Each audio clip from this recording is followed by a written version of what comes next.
Oh yeah, Brendan, apologies in advance. I have a really loud laugh, so have fun with that. That's okay. what compressors are for, baby. Yeah. We got it. I actually laugh like Jadakiss. That was good. No, it's not bad. Oh, let's keep all this in, please. This is all gold. An hour of this. Welcome to the Chapo's Tapas. In honor of our subject and guest today, we are all France. We have our new segment where we try to do a radio play about the most comedic subject in France called If Muhammad Was Homeless and Black and Gay. I have won 17 Legion d'Honneur awards for my radio plays about how it's a new comedy. It's called Black Guy and Whoever. Greetings, everybody. From that little intro is, I think a good segue into this week's topic. This week's show, I think, is sort of a sequel to the episode we did a while back with Derek Davison on the film The Conqueror, starring John Wayne, about Temujin, a.k.a. Genghis Khan. Dance for me, Tartar woman. I thought it was one of our favorites, but I wanted we want to go back into history. We want to educate people, and in doing so, repeat our model for success, which is stealing from other more popular podcasts. And one of the things they do is talk about history and some of the great leaders and warriors throughout the past. And we did that with Genghis Khan. And this week, we are going to do it with Napoleon. That's right. You people know hardcore history? We're Bang Bus history. the history Bang Bus is pulling up right now. And we're going to take you all on a ride. And we're going to teach you how, through the great men of the past, can inspire you in your ebook, your self-writing ebook business. Mm-hmm. Just working at a copy shop, or gaming, defending yourself from a imprisonment charge, like anything that happens to it's just we can learn from the past and use these lessons in our life. Yeah. But without too much further ado, I want to introduce our guest for this week, our Napoleon expert. I'm talking about our good friend Everett, who you probably know better from Twitter as @Trillburne. Everett, how's it going? Hey guys, long time, first time. Everett is one of the smartest people that follows us. This is actually a similar tone to the Derek episodes, because it's like an incredibly smart guy who likes the show for some reason. Mm-hmm. A guy who is literally reads 4 books a day about, the evolution of the phalanx formation. And they're like, oh, this is really this show where they talk about sucking Steve Bannon's dick. It's just great. I love it. We have a broad appeal, but similar to the Conqueror episode, and true to form, we need motion pictures. We need cinema as our sort of gateway into the past. And the film we're doing this week, I was excited to do because it's actually the first movie we've talked about on the show that I actually like. But I was, of course, instantly gutted to find out that Felix hated the movie. I didn't hate it. Before I go any further, the movie that we're going to be talking about, and hopefully, as our entry point into the Napoleonic era, is The Duellists, directed by Ridley Scott. It stars Harvey Keitel and Keith Carradine, and it's based on a short story by Joseph Conrad, and it was made in 1977. It's about these 2 officers in Napoleon's army who engage with each other over the course of over a decade. This insane feud punctuated by duels every time they see each other with rapier, saber, and gun. And in that, they're sort of, in the backdrop of all of this is Napoleon and the Great Wars of Europe. So I feel like we've already lost Felix. So to bring him back, I want to recenter him in this conversation by asking Everett, overall, how does one see the characteristics and vision of Napoleon in our own Felix Biederman? Well, this is a theory that I've been developing for quite some time now. So, first off, Napoleon did not suffer fools well. If he was harsh on people he felt were incompetent or let him down. Fake or friends, had poor character, which is everyone to me. Yeah, I see that in Felix. He loved to fight. He was really competitive. He, as we all know, there was a lot of controversy about how tall he actually was, which is Huge a phenomenon you see with Felix. And he was obsessed with Islam. And I think that's something that might ring a bell for Felix. And there's another thing, too. People might not know this, but really, people think of Napoleon, Emperor of France and the French and all that, but he was actually Italian. Corsica only became a French territory a year before he was born, and his first language was Italian, right, Everett? Yeah, he actually had to get tutored in French before he went to boarding school. So he wasn't really an Italian. So he, like Felix, did most of his most significant things in life wearing a tracksuit. Yes. And if you think about it, he was at the Battle of Austerlitz wearing an Adidas tracksuit, I believe. Absolutely. And eating a big bowl of red sauce. He wore an army uniform when he was technically not in the army, when he was a civilian official. That is stealing valor. Josephine! I told you to get the orange juice without the pulp. Now, he sounds like me. Look, I want to clarify. I did not hate the movie The Duelist. I had the problems I have with every movie made in the 70s. Steven Seagal wasn't in it. Steven Seagal. Can I just quote the text you sent when we were discussing during the episode days? This movie sucks dick. Well, yeah. That's what you said about the movie. Well, my emotions were running hot. Okay. Because I think basically it was like he was watching these duels and he's like, I could take either of these guys. Yeah, I could kick the shit out of both those guys. Both those guys fucking suck. I would destroy both of them. There's a part where they were grappling, and so he gets the one guy down with an over-under throw into side control, but he instantly gives it up. Like, you don't deserve to be in the army. Like, that's They're officers. They fucking suck. But actually, I actually liked it after the first hour. I liked it, and there's some... Look, a lot of times when you watch movies from the 70s, the tits are weird because it was before we put a lot of hormones in the food. But there are some fucking bomb titties in this movie. Like, they were... Thank you, Stav. They were just fucking... Dude, when you watch them on a 4K TV, yeah, that was the height of women's fashion, that era, when you couldn't show your ankles, but you could have 2/3 of your tits out at any moment. Yeah. Oh, it was pretty common that you could literally see it would just be lace over a woman's breasts. I mean, it's weird to think that they were, they're all in these fancy chambers listening to classical music, and they've all got their tits out. Yeah, no, I mean that's every movie from the 70s. That's how I run my salons.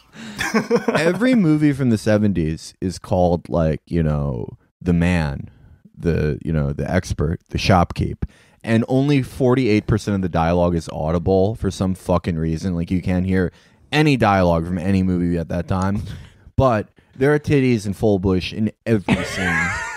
In every scene. And Kramer versus Kramer, the judge's tits are on the table.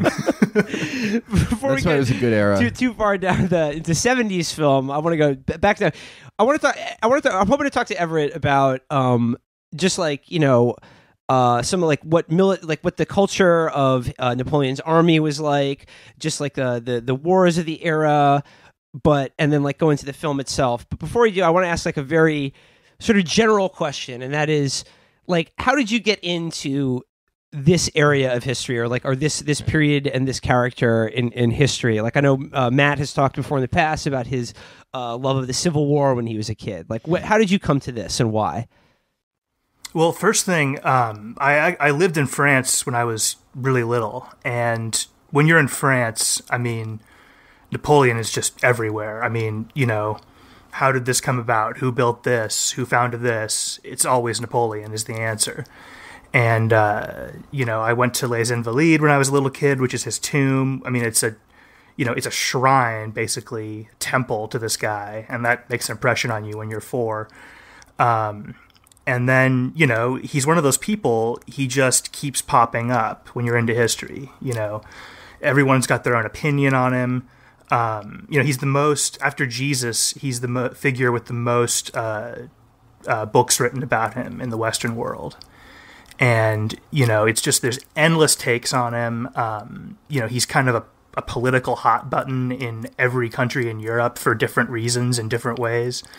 And so it's kind of like, it makes you wonder, like, well, what actually was it about this guy that, made him have such an influence? And the more you dig, it's interesting, you actually don't get a good answer because he's kind of a ambiguous figure. And so you just dig more and more and you find more and more perspectives on him. And it's just, he continues to fascinate. And that's why I think people are still talking about him 200 years later. Ev, that's like sort of my track into my spectrum obsession with Islam came through Napoleon, because my mom is a Francophile and got me into Napoleon. And someone said that Jews and French people are the only people like really holding that torch for Napoleon anymore. Yeah, Jews and French people, Poles like him too. For a long time, it's kind of gone now, but for a long time that was a like north-south divide in Germany. People from northern Germany hated him. People from southern Germany liked him.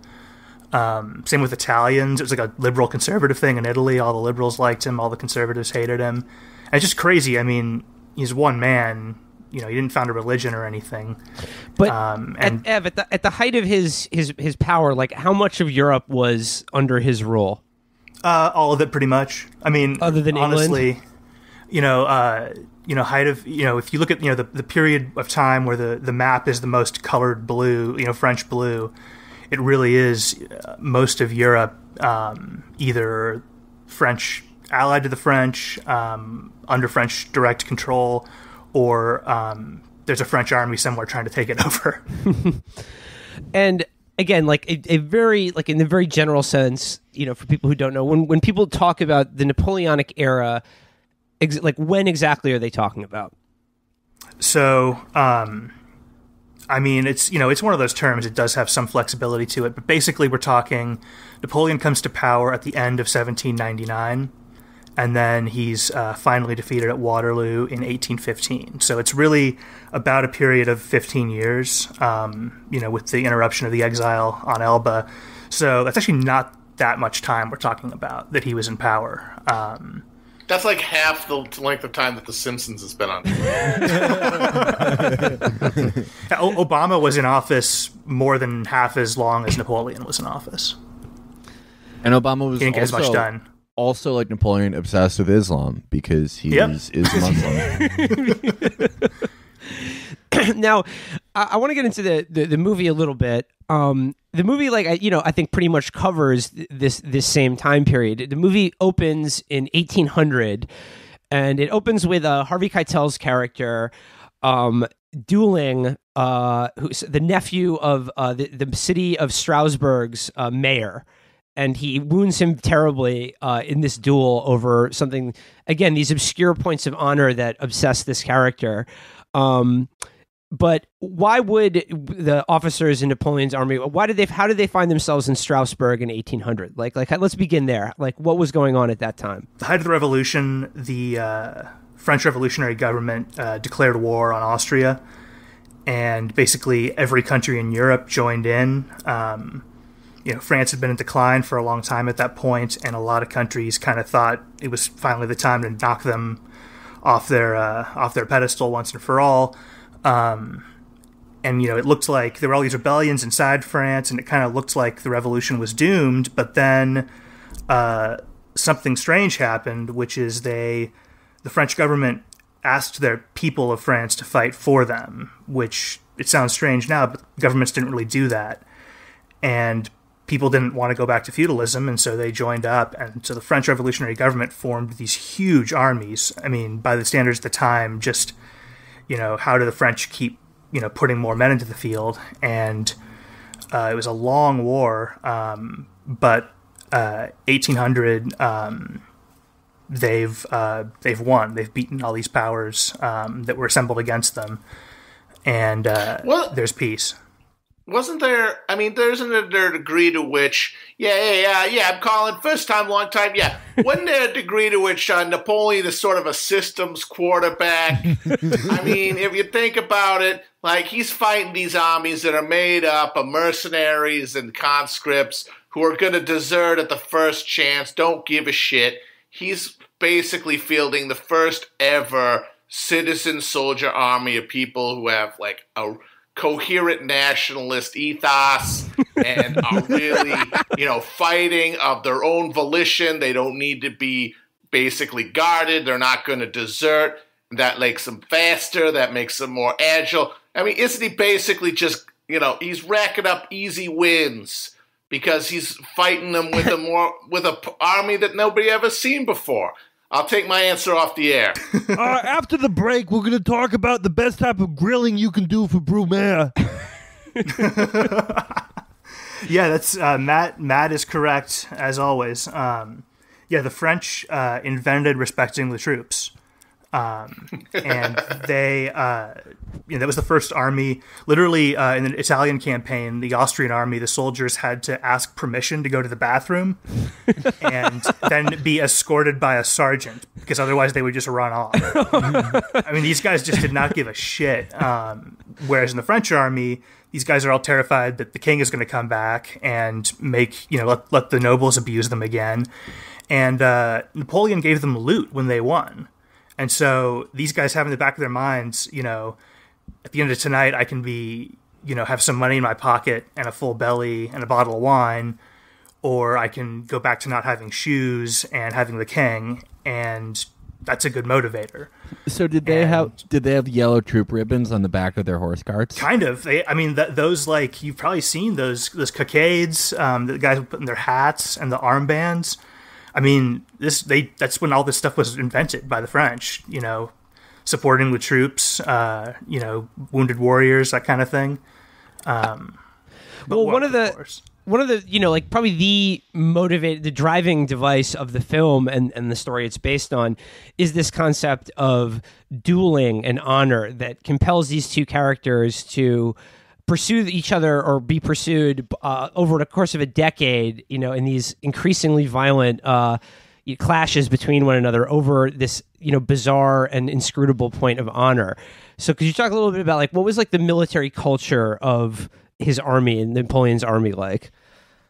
Well, among the officers? The most important part is what we just talked about, that these guys were invested in winning. But these guys in the movie, these armies were divided by kind of the roles of the soldiers. And the guys in the movie are hussars, which are light cavalry. They fight on horseback, mostly with sabers, also with pistols. They wear those crazy uniforms in the movie. Do they really have those terrible braids? Yeah, the braids were part of it. I mean, those supposedly that could stop a saber cut to the neck. You actually see their uniforms and hairstyles change as the movie progresses as well. Eventually the army banned those braids because they became so popular and they're gross. My favorite line in the movie is when the young Bonapartists, who were a conservative rap group in 19th century France, said, I cannot be the only one who thinks that if all the army got together, they could beat any cricket team or draw Muhammad better than anyone.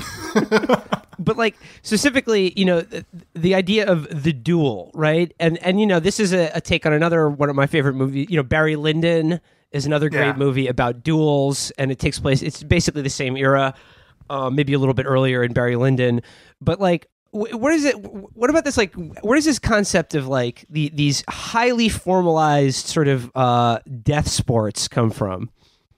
So, being a hussar, was one of the most dangerous jobs in the French army. Hussars basically they do scouting, so they're out alone, away from the army where they're vulnerable, and they do massed charges, which if they do well, then they tend to not have many casualties, but if they go poorly, everybody tends to die. There's a famous general who was a hussar general, and he said a good hussar is dead by 25. And so there was really kind of almost embracing that. And the dueling comes from older military culture. It's aristocratic. But then in Napoleon's army, you suddenly have all these rich middle-class guys in the officer corps, and they're kind of trying to ape these aristocratic manners by dueling. And that is the thing about Harvey Keitel's character, is that he's a lunch pail hussar. He doesn't come from money. Yeah. He hasn't had an easy life. But he's hungry. He's ambitious. He's on the come up. But he's also fanatically devoted to Napoleon. And indeed, like one of the things that kicks off the altercation between him and Keith Carradine's character in the very beginning of the movie is Harvey Keitel is very angry at being put under house arrest by Keith Carradine's character, who's been ordered to do it. And he says, "Would you let them spit on Napoleon?" And the Keith Carradine character, De Hubert, says something sarcastic or sort of plays it off like, "Oh, yeah, whatever, buddy." And that enrages him. And that he challenges him on the spot, basically. So, like, did they, like, Napoleon as a figure, like, as a leader, like, was inspiring that kind of, like, loyalty among his men, like, one of his biggest assets, would you say? Yeah, one of the things I like about that Farreau character is I feel like he really captures this, the Keitel character. That's a certain type of man who really benefited from Napoleon. It's a guy, he's clearly kind of lower class, clearly a military guy. And these are the guys who were really the core of Napoleon's army, guys who were, before the revolution were like maybe sergeants or had done some time in the military, but because they were commoners, they had no chance of advancing, so they kind of drifted away from it.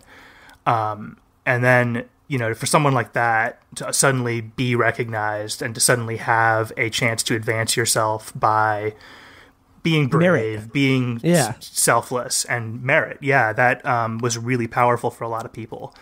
And particularly, Napoleon loved kind of, rewarding people, singling people out who he thought had done some good service. And that really instilled loyalty in people.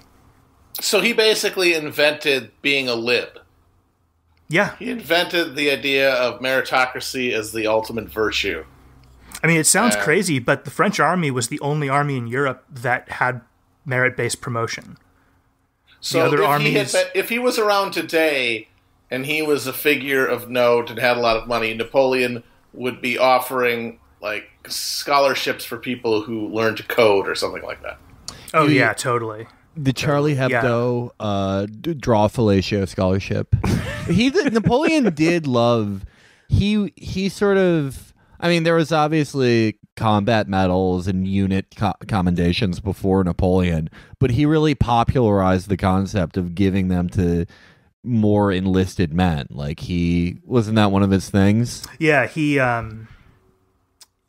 also regimental pride was huge in the Napoleonic armies. One of the highest honors you could get was there were these eagles, and it was a gold eagle, which was the symbol of his regime, and the regiment distinguished themselves. He would give you one of these gold eagles to put on top of your flag, like people like flags tend to have kind of like a little spear point on them. He would give you one of these eagles, and he would kind of bless it, and that was the highest honor you could get. And of course, that means the biggest dishonor is capturing one of those eagles. Gang, gang.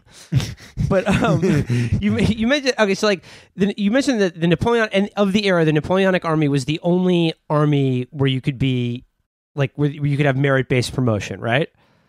Right. And it had been basically thrown together out of this like mass sort of nationalist surge of people who did not want to go back to feudalism.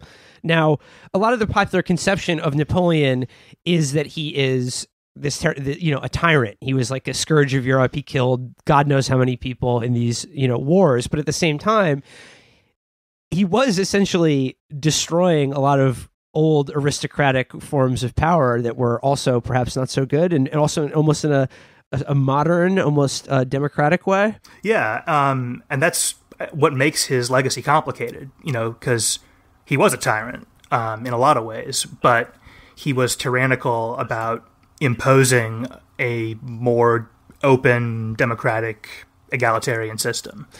Like, I just think often in popular culture and movies, at least, the fact that, like, because we're an English-speaking country, we are, the inheritors of kind of like an Anglo culture and world. Often the British are held up as, heroes, like the great battles of, Trafalgar and Waterloo or whatever, for fighting Napoleon's tyranny, but they were fighting to defend their rotten monarchy and aristocracy. So, I mean, like, I know who I'd be rooting for in that situation. The moment Wellington won, he was like, "We're going to celebrate by sending 100 boys to private school to be raped." Well, people forget the British were not the main opponent. They were kind of his most important enemy, but they mostly just, blockaded the French ports and then paid other people in Europe to fight for them. That's so Napoleon's main enemies were like the Habsburgs and the Prussians and the Russians, who a lot of their population were like effectively almost slaves. And the Russians in particular were terrified that when Napoleon invaded, that all of the serfs were going to rush to join the French. So, that's almost more of like a, like Soviet invasion of Europe vibe to it. Right. He was Khaleesi. Slay Emperor. Now, I mentioned the movie. The movie opens in 1800 in Austria. Yeah, okay, so Napoleon had just conquered Italy at this time. That's what he was doing. But he was commanding essentially the entire French empire. Right, and he'd just come to power. Let's sort of go back to the beginning and sort of, could you narrate for us sort of his rise to power? Because we mentioned at the beginning he's from Corsica, which Matt said only became a part of France a year after his birth. So already sort of an outsider. I mean, that's, being an outsider kind of defines his early life. He went to boarding school in France when he was very young. He was 9, and he was sent away from home to a foreign country. And he did not speak French very well. He was a loner. The other children did not like him. His family was poor. They were aristocrats, but they were poor aristocrats, and from a foreign country. So he was, kind of the weird new kid, and spent all his time reading and was very introverted. He wrote a lot about how he felt like, in Roman times, they would send hostages to go live in the conquering power's capital, and he wrote that's how he felt. Did he ever write, "They laugh at me because I'm different, but I laugh at them because they're all the same"? He did. I mean, he would have been a Hot Topic kid at that point in his life. He was totally just a depressed, kind of gothy, and he didn't get very good grades, but he impressed his teachers, so he got recommended to this very prestigious military school in Paris, and that's when he really began to shine. But then there's a weird lull in his career. He graduates really early. He graduates from the school in under 2 years. Most people took up to 6. But then, he's a poor guy in this peacetime army, no real connections. So he's just kind of hanging out in his regiment, reading a lot of books, trying to write. He's not a very good writer at that stage, though. Then the revolution breaks out, and for a young man who's into this kind of Enlightenment stuff, into this, classical writings from Republican Rome, he gets really swept up in it. But then also he's disturbed by it because he sees people getting butchered, and he sees, mob violence when he's in Paris. So he's, at the same time wrapped up in these ideals, but also, develops this fear of kind of mob violence and disorder. Then he goes back to Corsica to try to kind of launch himself in politics. Totally fails.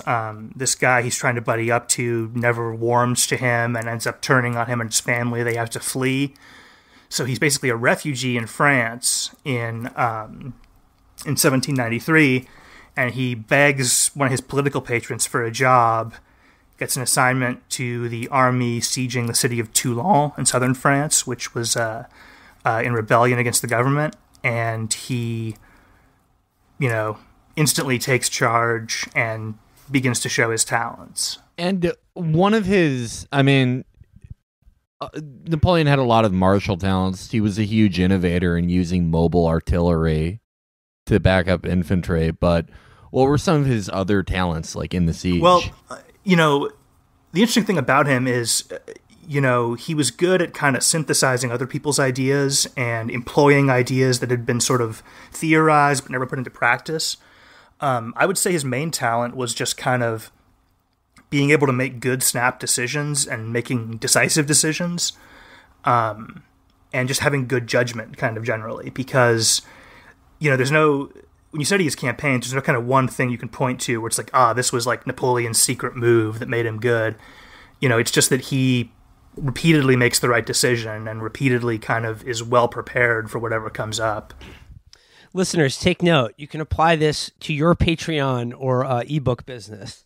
Always just make decisions, but make them decisively, even if they're the wrong one.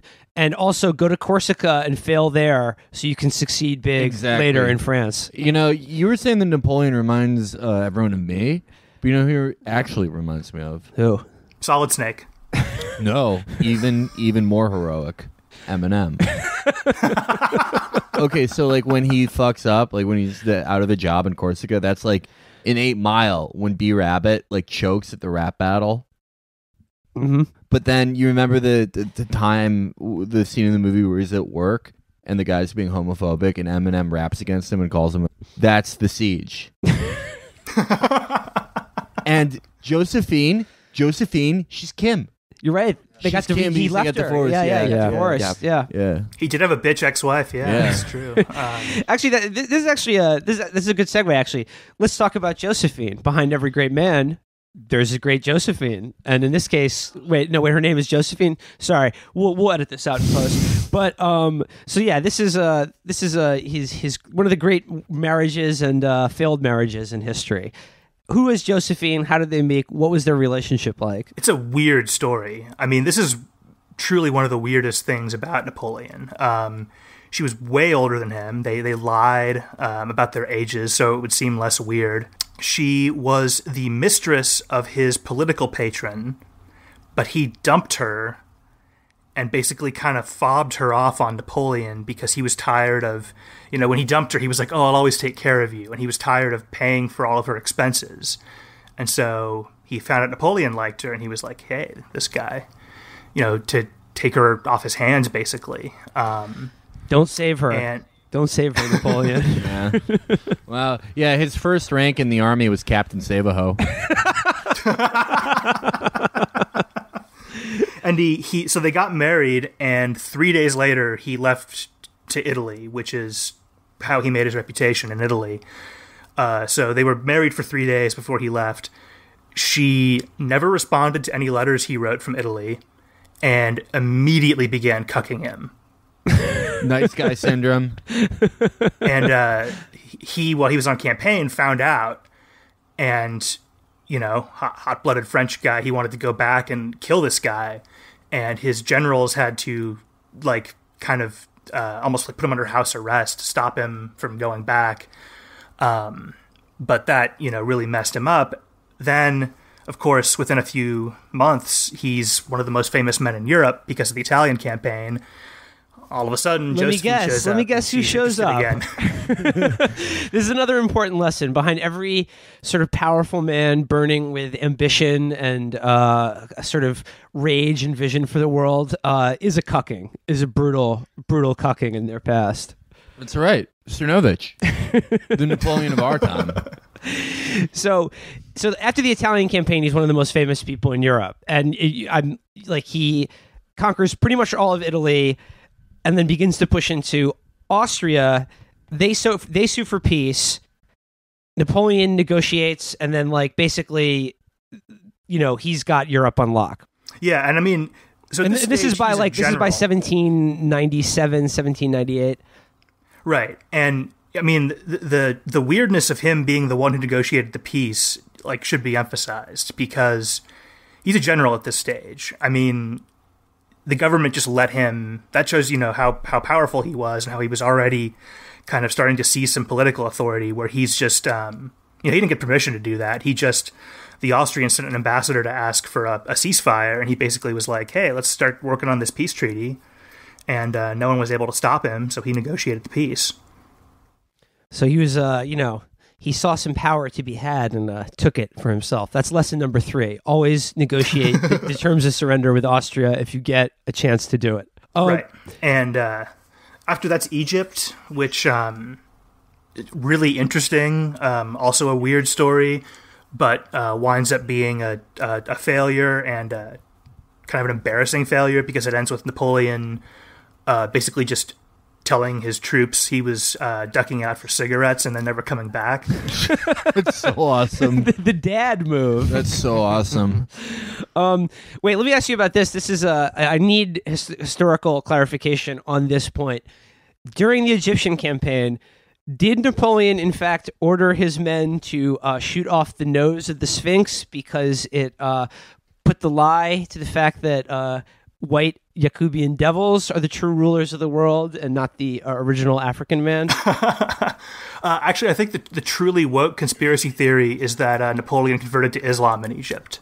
Ooh. Well, actually, you guys, you guys are just little babies. This is Nation of Islam entry level shit. I'm actually a member of the Moorish Science Temple, and what happened is Napoleon went. The way he retreated is he stumbled into one of the pyramids, and then he put his hand on an ankh, and it took off because it was a spaceship. The Egyptians invented space travel, and then when he was flying back to France, he was like, "Oh no, I have to hide this."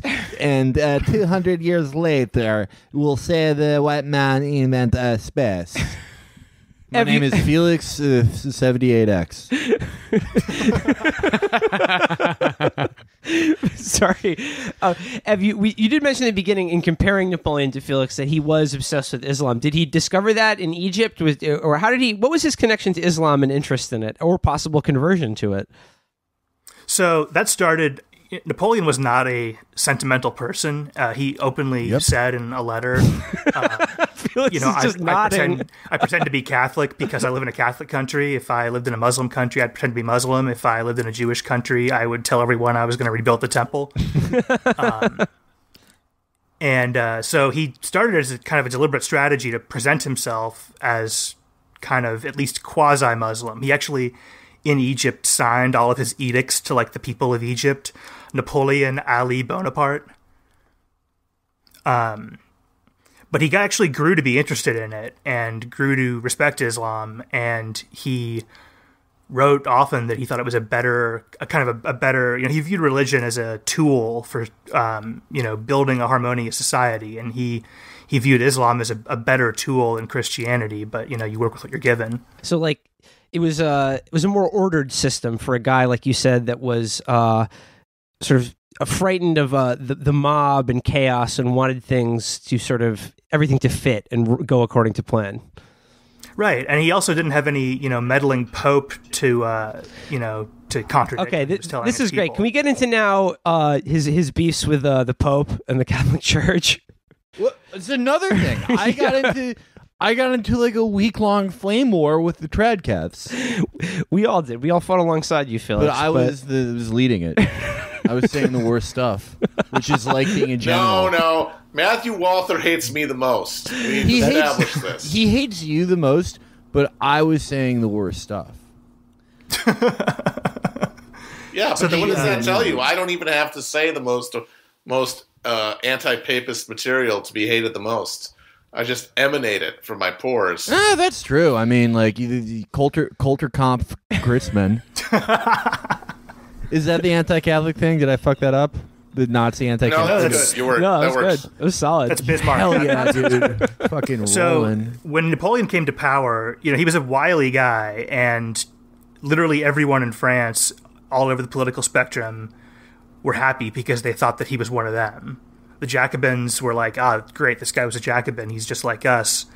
And the, conservative royalist Catholics were like, hey, this guy's Catholic, he's going to bring the king back, because he was good at selling himself to people. And so at first, the Catholics thought he might be good for them, and he actually kind of, because the revolutionary government had been very anti-Catholic, and he kind of made some signals that he was willing to roll some of that back if the Pope was willing to play ball with him. And they did finally come to an agreement, but it turns out, Napoleon basically rolled the Pope because he was tired of dealing with Catholic rebels in France, and he wanted to tell them that, the split with the Pope was over. So him and the Pope reach this agreement, which is pretty unfavorable to the Church. And then, on top of that, when Napoleon publishes it, he publishes it along with a list of oh, by the way, I've amended the agreement unilaterally with the following conditions. Basically just daring the Pope to say, hey, we didn't agree to that, and the Pope couldn't, so Napoleon won that. And then, subsequently he had some trouble with popes in Italy, ended up arresting a pope at one point. He did not have a ton of respect for Catholicism, but, he kind of... His view was, hey, if people want to be Catholic, I guess that's what we're going to go with, because he thought religion was important. This is as a tool to building an ordered society. This is success win lesson from history number 4. Pretend to be like everyone around you, flatter them, but actually lull them into a sense of complacency, and always roll and then arrest the Pope. Yeah. Lesson number 4. You should arrest the Pope. I'm getting a strong whiff of Straussianism from this, like a pre-Straussian idea of religion as a useful tool for social control, and the necessity of constant struggle and warfare to sort of give a nation purpose and meaning.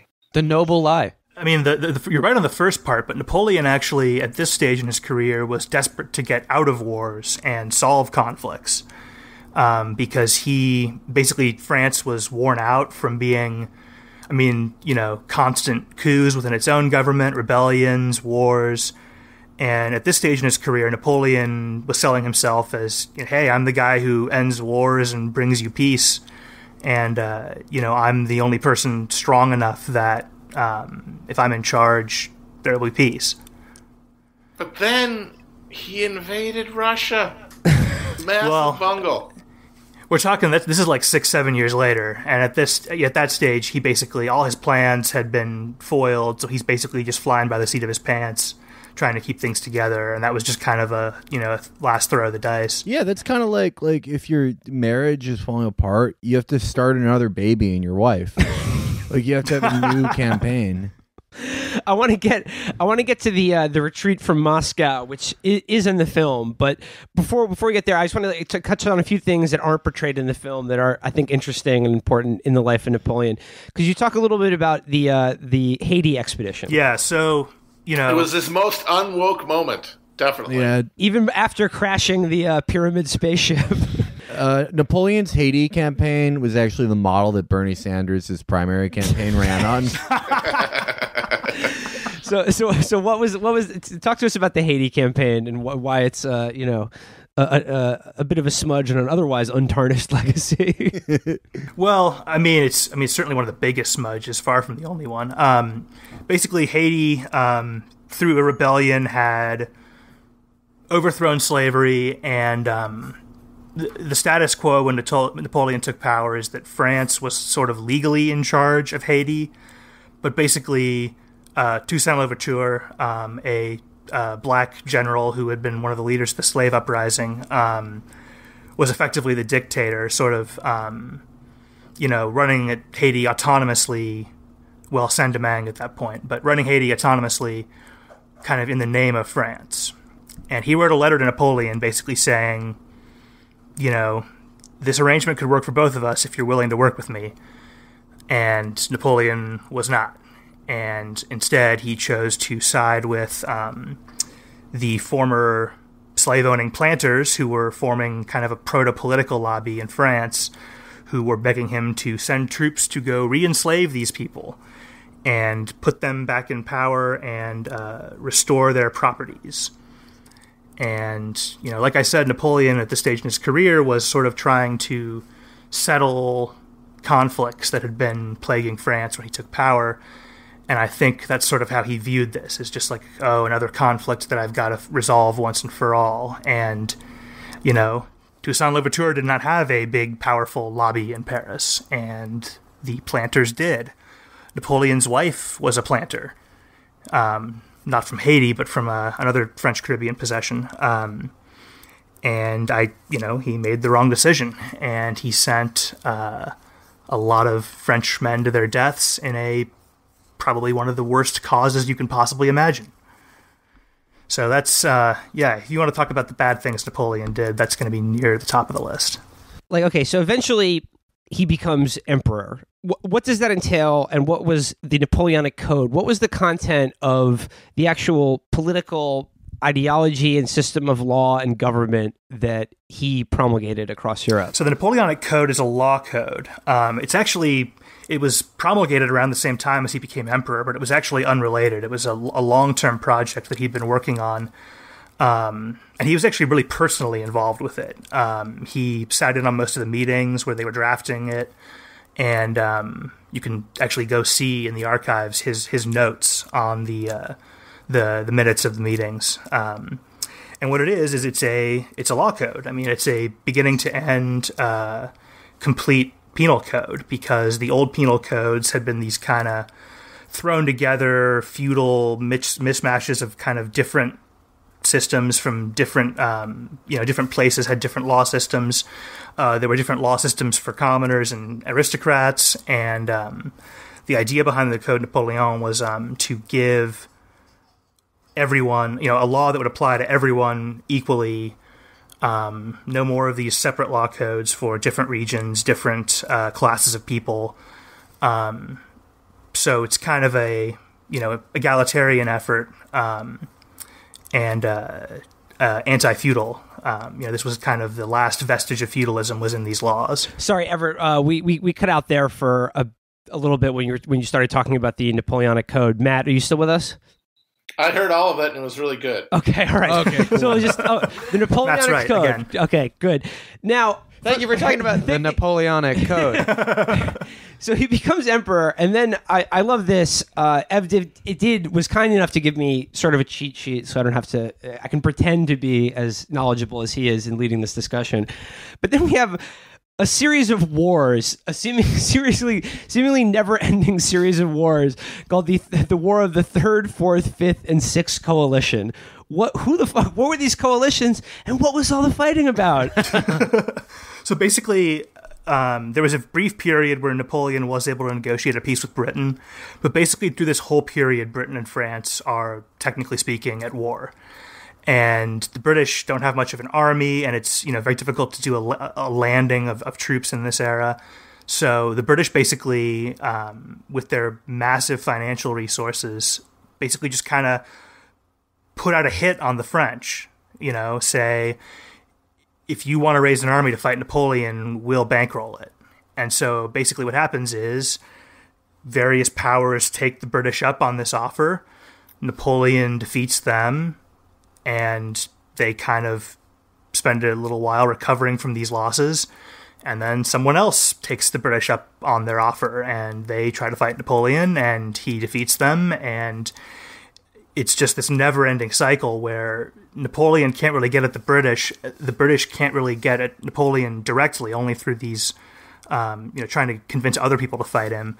And so it's this weird period of kind of start and stop war. But the root of it is this conflict between France and Britain. This really is like the moment, we've quoted from it before, but like the scene in Boogie Nights where Dirk Diggler says, it's just like Napoleon in the Roman Empire. When he was king, people kept taking shots at him all the time, trying to knock him off when he was on the top of the throne. Jealousy will get you nowhere. Jealousy will get you nowhere.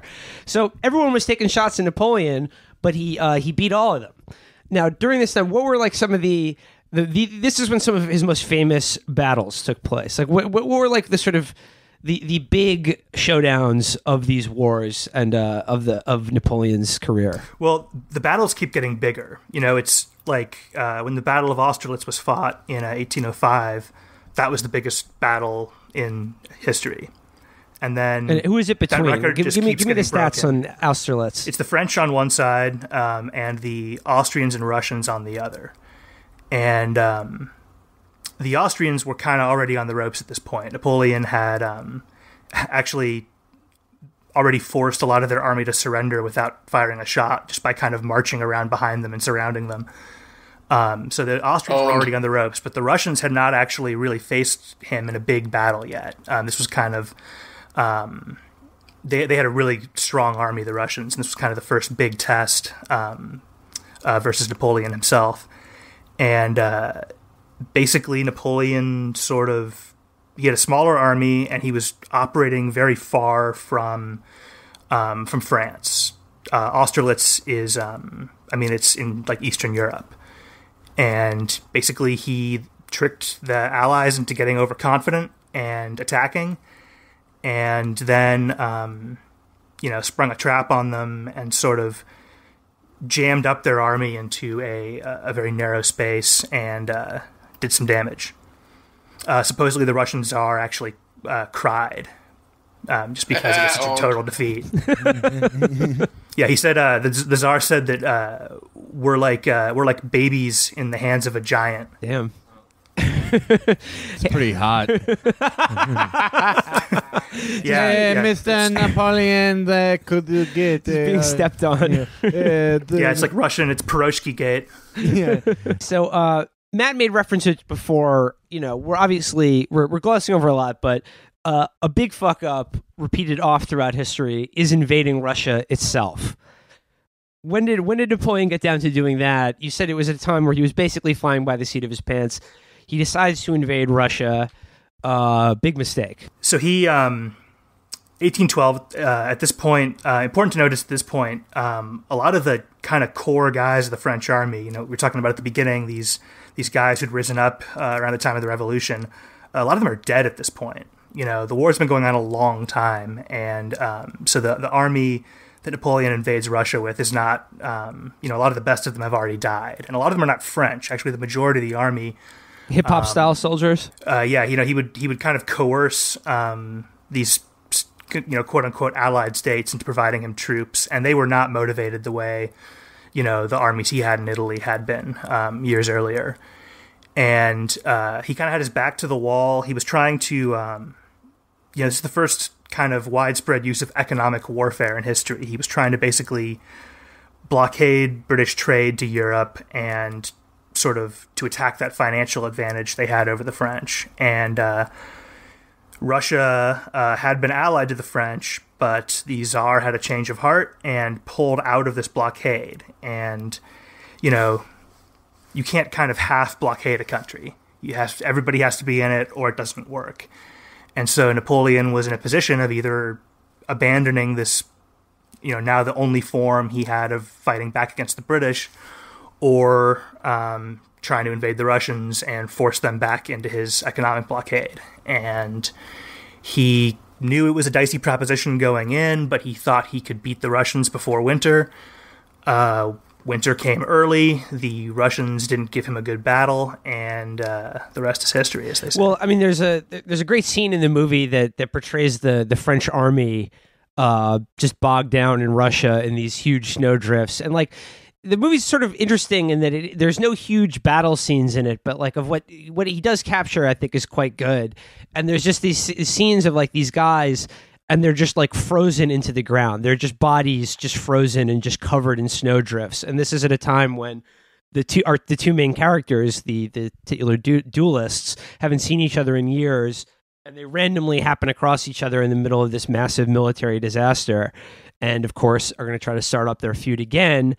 Harvey Keitel's character enlists Keith Carradine's to go into this valley where they think some Cossacks are, basically as an excuse to get alone and get away so that they can duel one more time, and hopefully one of them will die or they'll finally resolve this. But while they're doing it, they're of course set upon by the Cossacks and they're forced to fight alongside each other rather than duel each other. But like, in that scene you see just like the frostbitten faces and just frozen into the ground of just like, you can imagine like thousands of people in the army just dying like that. Yeah, this is something that, you read accounts of the Russia campaign, and this is something that almost all of them mention as a particularly horrifying thing, is guys would, out of exhaustion, just sit down on the side of the road and start to feel warm maybe for a second, and you wouldn't realize it, and then the next thing you know, you'd be dead. Yeah, it gets cold at night, and you pass out for a minute because you're exhausted and hungry, and you don't wake up, and that happened to a lot of people. And it's the Russia retreat is sometimes a little overblown. Napoleon did still leave with hundreds of thousands of men. The armies, the different parts of the army took different routes out, and some of the routes were worse than others.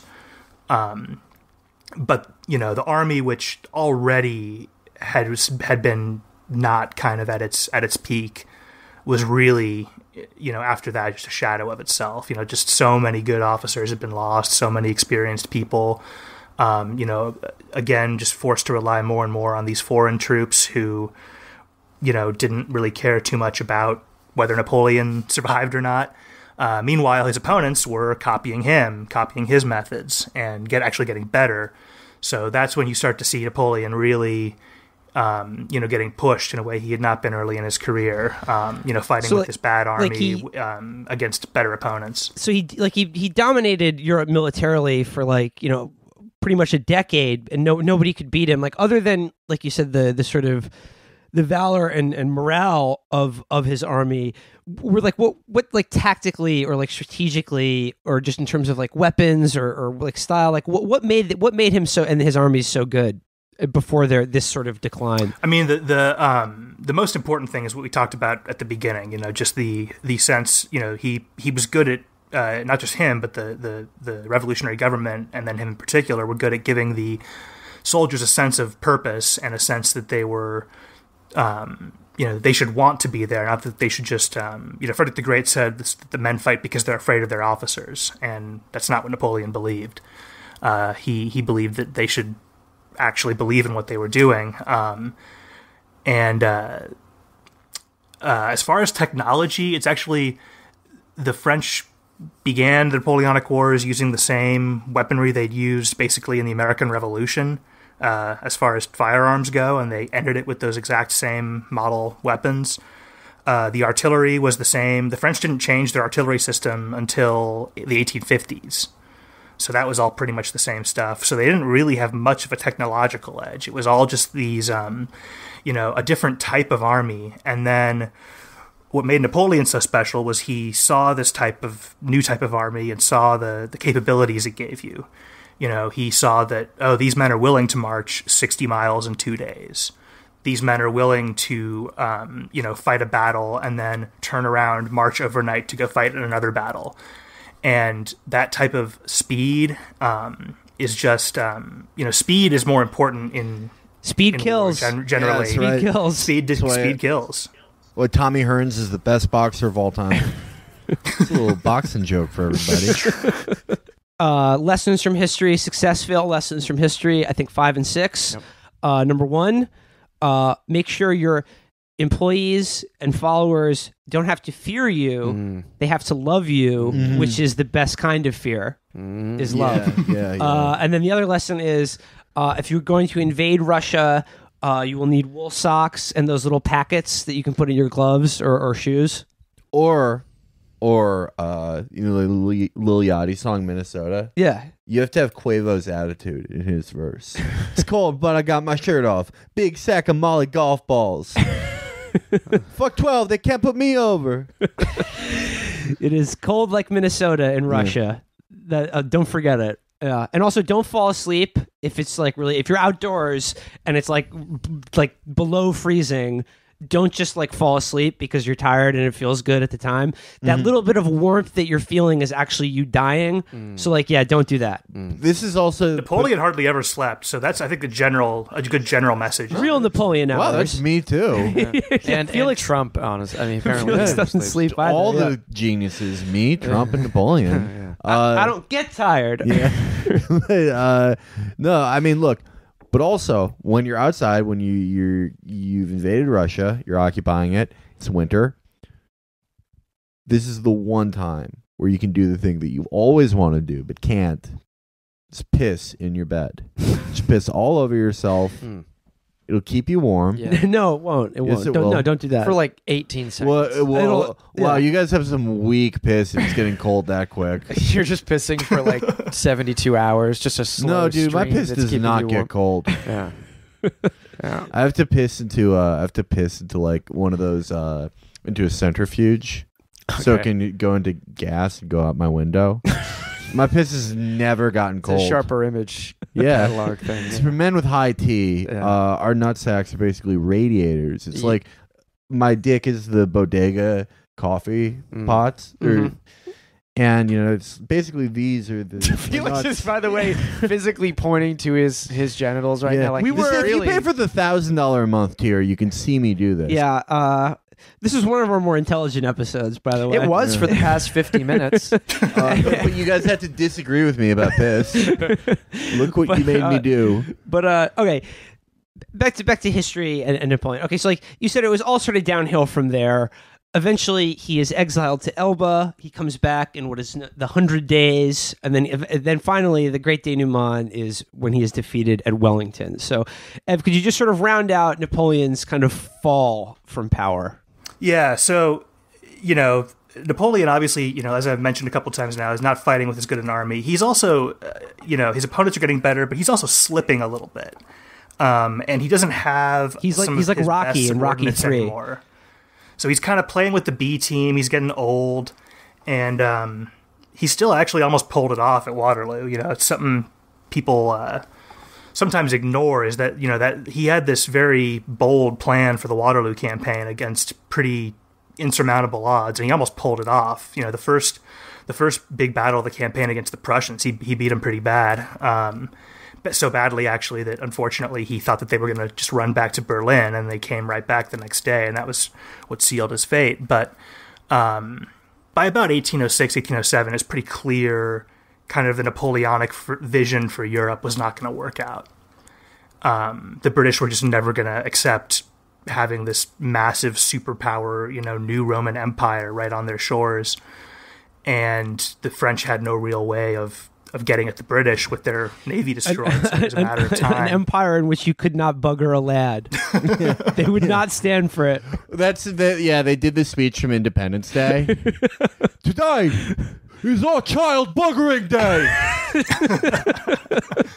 Well, and they were all, the British were being, it was the bankers that gave them the edge. So Napoleon was like proto Alex Jones going after the globalists. Yeah. It was called Yorkshire Puddinggate. After Napoleon got exiled, a single Bonapartist went into an inn and discharged a musket round into the ceiling. But it actually, Pizzagate doesn't work because that was just like in the British Constitution. It still is in the British Constitution. Like that's their instead of having the First Amendment, they're like, headmasters have a right to suck a 3-year-old's dick. Read the Magna Carta, folks. Read it. I've read it. Yeah.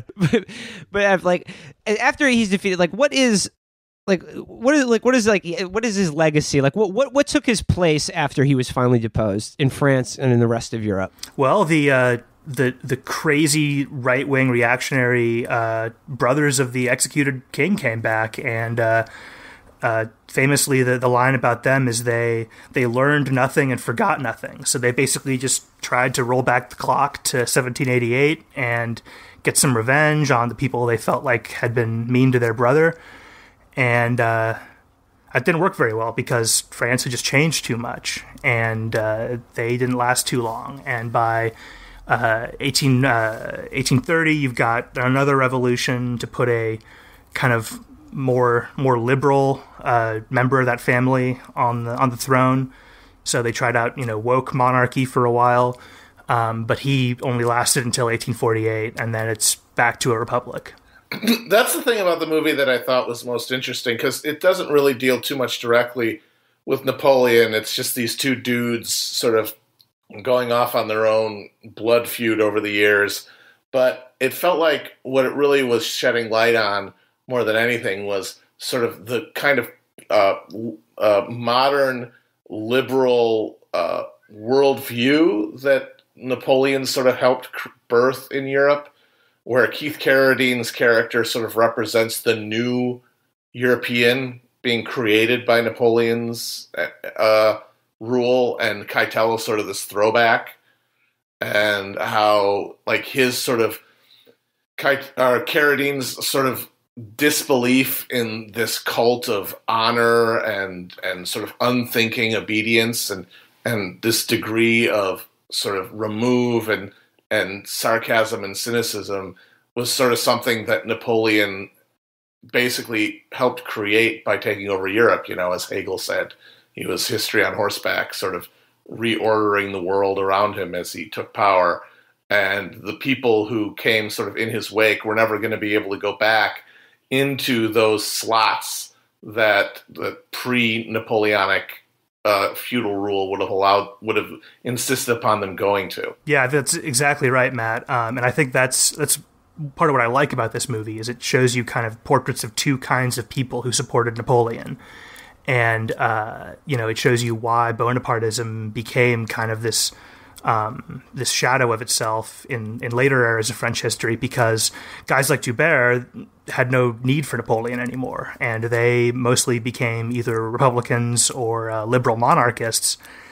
And so all that's left, kind of to carry the torch for Napoleon are, these violence-loving lunatics like Ferrot, because Napoleon had kind of served his purpose by the end. Yeah, that's a really that's a really good way of thinking about it. And like at the very point at the end of the movie is that they're reunited for one last duel, and at this point, Keith Carradine's character is actually an officer in now the Royalist army, correct? Like he's sort of switched sides, and he's no longer a Bonapartist. And then Ferrot finds out about this and is furious and was like, "This is why I challenged him the first time. I always knew his loyalty was suspect."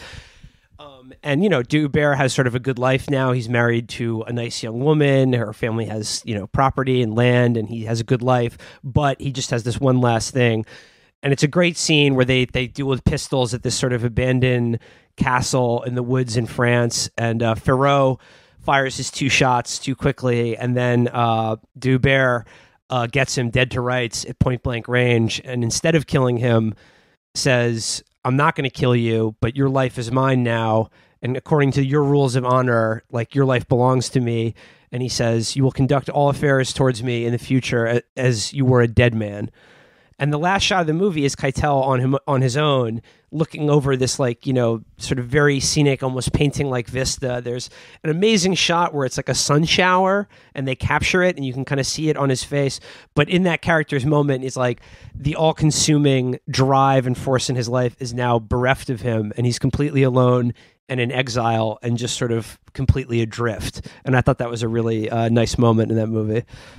And he looks like Napoleon. They've got him dressed up like Napoleon. Yeah, He's he has the hat in that famous portrait of Napoleon on St. Helena. So it's, it's clearly, that's probably the clearest reference you get in the movie. So if you could sum things up, I mean, you're talking about sort of the legacy of Napoleon is creating this kind of newer liberal order in the world, but also being something of a tyrant. And do you think that sort of contradiction is still with us today? Well, I think actually that's in some ways, that's the birth of the modern left and the modern right there, is that inherent contradiction between in the forces Napoleon unleashed, which is sort of, with a guy like Ferrot, the idea of committing oneself to service to a state, the idea, the worship of violence, the cult of militarism, that couldn't really coexist with kind of the values represented by Joubert, the sort of enlightened, more humanistic, individualistic, liberal outlook. And that, because Napoleon's opponents, they weren't conservatives. They didn't think anybody should be involved in politics but them. They didn't want people, they didn't want common people supporting the monarchs. They didn't want common people having political opinions. So conservatism was kind of invented in this era as a response to that more that liberal worldview that was unleashed. And I think that's the split you see with those two men. So I think our final lesson from history here is if you are going to shape history around you and create a new liberal world, you may also give birth to its opposite and embody those contradictions yourself in your Camboy network that you work for and is your Camboy startup company. And these are the lessons that we can impart to you. And make sure you have good credit. You need credit to fight a war. Guys, we hope you've learned a lot. If you want to continue your education, continue to apply the Napoleonic success win principles to your life, we have a little exercise for you. We want you to dress up like Napoleon Bonaparte and try to go out and get some pussy. If you can do that, you're going to learn a lot about yourself, about what Napoleon went through, and about the world. Everett, thanks so much for joining us. But also, I mean, if you'd like to learn, would you like to know more about the age of Napoleon Everett, what should they do? Well, there is a podcast incoming imminently. You don't say. Starring yours truly. You can follow the account on Twitter at Age of Napoleon. And first episode should be out soon, any day now. Thanks for having me, guys. It was fun. Our pleasure. Our pleasure, dude. This was, again, I love these history episodes. I think we should do more of them. Everett, please come back and talk to us anytime you like. Absolutely. Anytime. I got to beat Derek, guys. Please, let me beat Derek. He's got a bit of a head start. I'm sick of him, actually. Someone needs to overtake Derek. Yeah, that's our goal for 2017. Overtake Derek Davison, everybody. Everett, once again, thanks so much for talking to us. Thank you, Ev. Bye. Thanks, guys. Bye, Ev. Bye-bye.